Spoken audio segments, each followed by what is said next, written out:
Et bonjour Frédéric Delanouvelle, merci d'être avec nous sur France Info. Vous êtes directeur général adjoint de Voisins Vigilants et Solidaires. Donc ça date d'il y a 12 ans, c'est présent dans plus d'un millier de communes. Ça fédère plus d'1 million de Français. Cette application, elle permet de surveiller les incivilités, les situations suspectes et de s'alerter entre voisins. Est-ce que le fait justement de devoir s'alerter, c'est qu'il y a un échec finalement de nos communes, de nos départements, voire de l'État, où finalement c'est l'affaire de tous, la sécurité? Je crois que la sécurité est l'affaire de tous et c'est un dispositif qui permet de s'informer plus que de surveiller. C'est-à-dire qu'on n'est pas là pour dénoncer son voisin, on est là pour, entre voisins d'un même quartier, s'assurer que la sécurité s'améliore au quotidien dans son quartier. Et c'est pour ça qu'on a de plus en plus de communes qui l'adoptent. Vous l'avez dit, la sécurité, c'est la priorité des Français. On l'a encore vu dans un sondage récent dans le Figaro.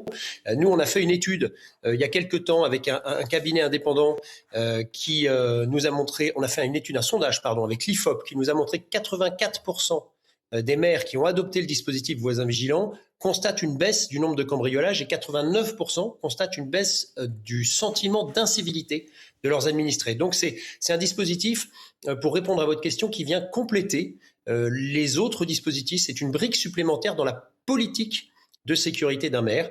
Et donc, ça vient s'ajouter à les forces de sécurité publique, gendarmerie, police municipale de plus en plus, Ouais. la vidéosurveillance, on vient de le voir dans votre reportage. Et c'est un système qui vient s'assembler. Il y a vraiment, il y a pas de concurrence dans tout ça. Et vous l'avez dit, sans tomber dans la délation aussi. C'est ce qu'on pouvait reprocher. C'était certaines critiques au début de ces voisins vigilants et solidaires. Mais le résultat est là. Vous avez redonné ces chiffres. J'en ajoute un autre. Moins 30% en moyenne d'incivilité et des délits pour les communes qui l'ont adopté selon cette étude de 2025. Donc c'est énorme. Et est-ce que ça marche pour tout type de secteur? On parle des petites communes. On a évidemment l'image de banlieue éventuellement. Est-ce que ça marche aussi dans les grandes villes, par exemple? Alors, au départ, voisins vigilants, c'est vrai que c'est très présent dans des petites communes. Mais aujourd'hui, c'est une application. Et donc, c'est un outil moderne, connecté, vous êtes géolocalisé. Et donc, voisins vigilants s'invite de plus en plus dans les grosses villes. Voisins vigilants, par exemple, est rentré dans le 15e arrondissement de Paris il y a un an.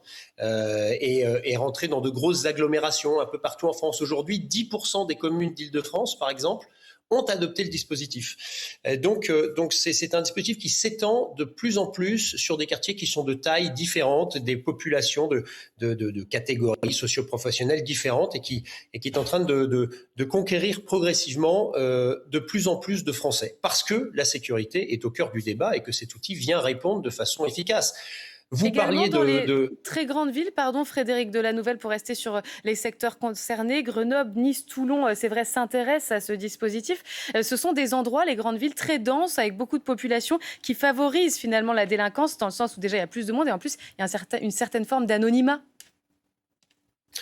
Oui, alors c'est ce qui fait que voisin vigilant est bien cadré, qu'il n'y a pas de débordement, c'est que on n'est jamais vraiment anonyme. Quand vous êtes un voisin vigilant, vous êtes inscrit dans un dispositif. Vous pouvez émettre des alertes de façon anonyme à la communauté, mais voisin vigilant ou la commune saura toujours qui émet cette alerte. Et pour adhérer au dispositif, il faut donner un justificatif de domicile. Donc, vous voyez qu'on sait qui Oui. parle. Et vous avez raison, les grosses villes sont confrontées à peut-être une nouvelle forme de délinquance ou une délinquance qui évolue en tout cas, qui parfois gagne du terrain. Et donc, c'est un outil qui vient compléter ça. Et il y a plusieurs candidats, puisqu'on parle des municipales, il y a plusieurs candidats qui, en effet, annoncent, mettent dans leur programme voisins vigilants et solidaires. Alors, vous l'avez dit, le dispositif a évolué. Maintenant, c'est une application, donc encore plus pratique à la portée de tous. C'est aussi vecteur d'entraide, un voisin vigilant, pour les animaux perdus, notamment pour les personnes isolées, les personnes âgées. Et finalement, c'est toute une vie de quartier qui se trouve renforcée. Bah oui, figurez-vous que 40% des alertes émises sur voisins vigilants sont des alertes solidaires. Vous Mm. l'avez dit, le meilleur exemple, c'est l'animal de compagnie perdu, vous l'avez dit.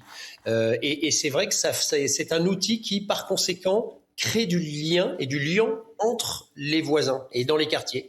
Et ça fait penser à d'autres dispositifs comme la fête des voisins, vous voyez. Donc on n'est pas que sur la sécurité. C'est pour ça que le nom complet, c'est voisins vigilants et solidaires. Et vous voyez que ce solidaire, il n'est pas que marketing, il tient vraiment une vraie place dans le dispositif. Et ça fait partie des évolutions aussi de ce que vous avez constaté finalement au fil de l'usage de ces voisins vigilants donc, et solidaires, comme vous le rappelez. Et vous le disiez aussi, ça s'inscrit, ce n'est pas à la place d'eux, ça s'inscrit dans un contexte de sécurisation globale. C'est complémentaire avec une politique de sécurité, avec la vidéosurveillance, comme on vient de le voir, avec des effectifs de policiers armés éventuellement.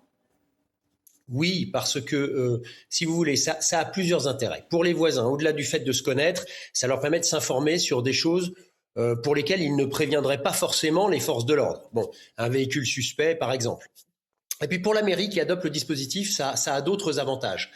Ça permet à la mairie de connaître, ses voisins qui sont sensibles à la sécurité et ça lui permet donc de communiquer avec ces voisins-là, parce que Voisins Vigilants et Solidaires, c'est un canal de communication.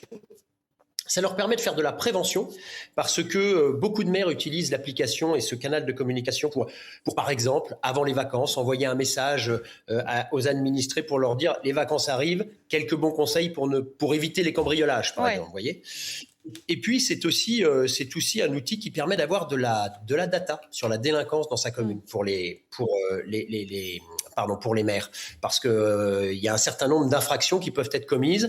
La victime ne va pas forcément porter plainte, mais elle va le signaler à la communauté. Et on se rend compte comme ça que... Oui.